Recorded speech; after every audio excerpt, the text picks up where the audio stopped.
Blessed are those who take no offense at me. I guess it was always the same. People liked to take offense when they hear things that they don't want to hear. John the Baptist told people things that they didn't want to hear. He was what we will call a mensch. Some of you, if you come from Brooklyn, you might understand Yiddish, like I do. You know what a mensch is? He's a real man, that one. A real man. He's a straight shooter. He tells it how it is. And that's John the Baptist. A real man, straight shooter. He told it how it was. And, of course, as I said, there are people who took offense at what he said. Now, he spoke about, in particular, a situation that involved Herod and the woman he was living with. Her name was Herodias. And they were living in what we call sinful concubinage. It was really his sister-in-law. And so at least we have one instance where, for sure, we know where someone took offense at John the Baptist, and it was Herodias and her lovely daughter, Salome, who danced for the head of John the Baptist. And why were they offended?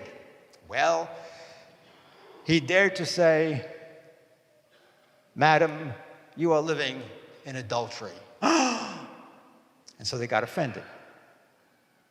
Now, I doubt that many of you would be offended if I talked today about the evils of adultery.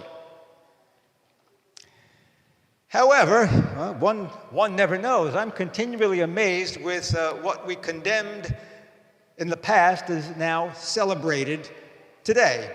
So I wouldn't be surprised, maybe not too long down the road, we might have a adultery pride parade.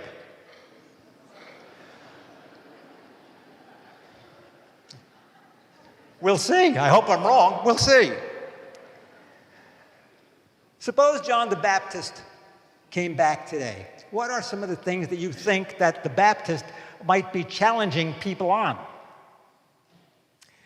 Well, I think that the Baptist would certainly challenge people, especially politicians, who claim to be Catholic and are yet pro-abortion. I think he would have some problems with them, especially those who claim to be good Catholics. He'd have big problems with them. That's one area I think John the Baptist would challenge people on, and of course, some would be offended. What would be another area that John the Baptist might have something to say about and challenge people on?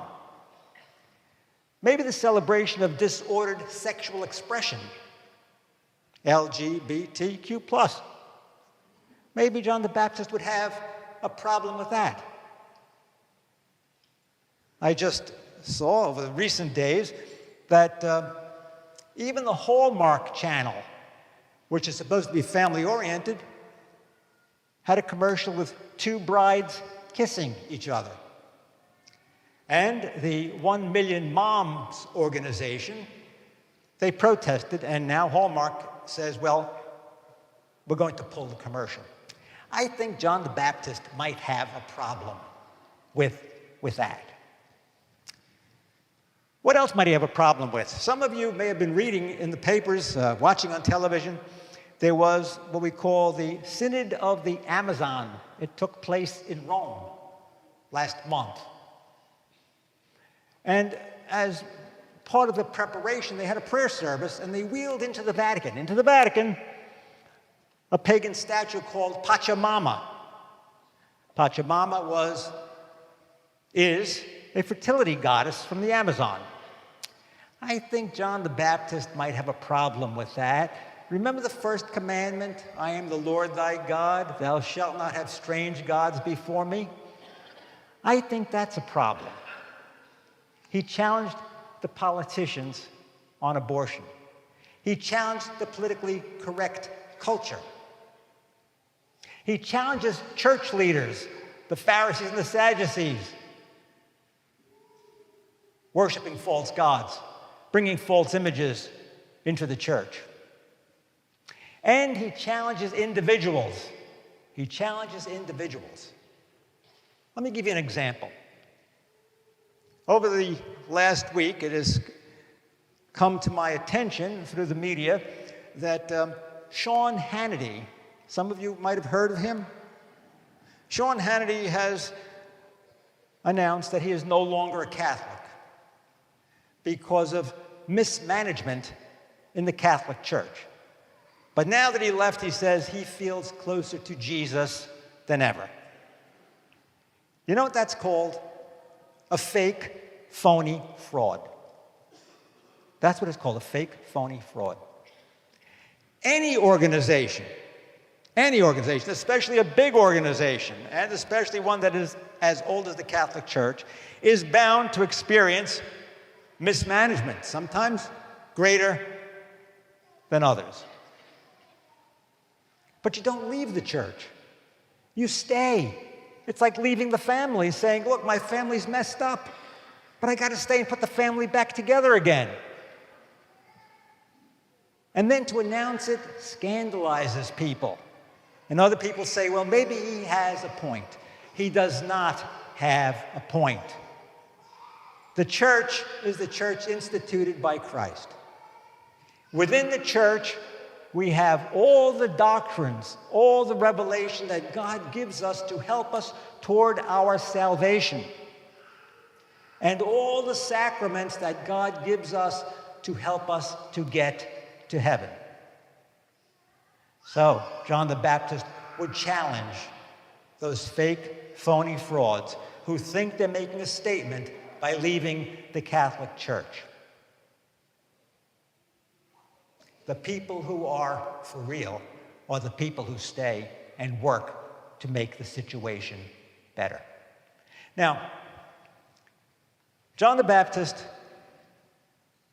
was talking about the coming of Christ, the beginning of the reign of the Messiah, the time of judgment. Would you be offended by a modern-day John the Baptist? Would you do a dance for his head? Would you dox him? Would you cancel him? Would you boycott him? Well, if you say yes, you're not ready to meet Christ. But if you say, well, maybe he has a good point, well, then you might hear the words of Christ. Come to me, blessed of my Father, because you suffered for the truth, and the kingdom of heaven will be yours. God love you.